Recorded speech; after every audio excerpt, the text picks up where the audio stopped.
Brand finance guardianship index এটা হচ্ছে যে টপ যে সিইও তাদের উপরে একটা কিন্তু জরিপ করা হয়। এখানে লিডারশিপ কোয়ালিটি এবং যে অর্গানাইজেশনের যে ফাইন্যান্সিয়াল অবস্থা এইটার উপরে কিন্তু ডিপেন্ড করে সাত্য নাদেলা ২০২৫ সালে কিন্তু বেস্ট সিইও হিসাবে কিন্তু স্বীকৃতি পেয়েছিলেন এবং দ্বিতীয় স্থানে ছিলেন টিম কুক। তিনি হচ্ছেন অ্যাপেলের সিইও এবং সুন্দর পিচাই ছিলেন ৫ নম্বর অবস্থানে।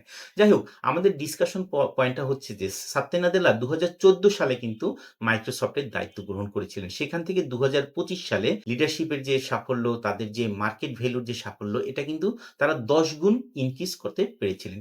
আসলে তারা কিভাবে করেছিলেন, এটাই আসলে আমরা এখানে ডিসকাস করব। তো ২০১৪ সালের দিকে মাইক্রোসফট উইন্ডোজ এবং অফিস প্যাকেজের উপরে কিন্তু তারা আসলে ডিপেন্ড করে কিন্তু তাদের ব্যবসাটা চালিয়েছিল। কিন্তু তারা বুঝতে পেরেছিল যে মার্কেট দ্রুত বদলে যাচ্ছে, তখন কিন্তু তারা যে স্ট্র্যাটেজিটা নিয়েছিল সেটা হচ্ছে যে mobile first and cloud first. That means হচ্ছে যে তাদের যে সফটওয়্যারগুলি মানে অপারেটিং সিস্টেমগুলি এটা যেন মোবাইলে সহজে অ্যাক্সেস করা যায়। যেমন ধরেন অ্যান্ড্রয়েড।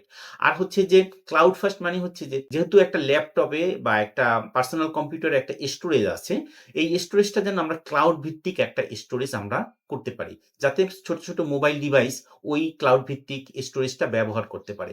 এজন্য কিন্তু মোবাইল ফার্স্ট এবং ক্লাউড ফার্স্ট বলা হয়।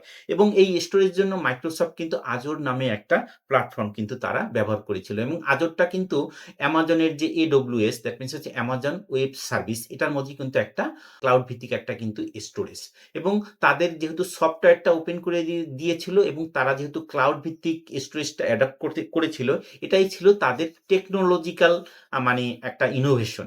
আর লিডারশিপের যে ইনোভেশন এটা কিন্তু সে কিন্তু বিল গেটসের কাছ থেকে অনেকগুলি কিন্তু টিপস পেয়েছিল এবং সে বিল গেটস তাকে বলেছিল যে continuous learning is a must এবং মানুষের সাথে হার্ট টু হার্ট কানেকশন করতে হবে।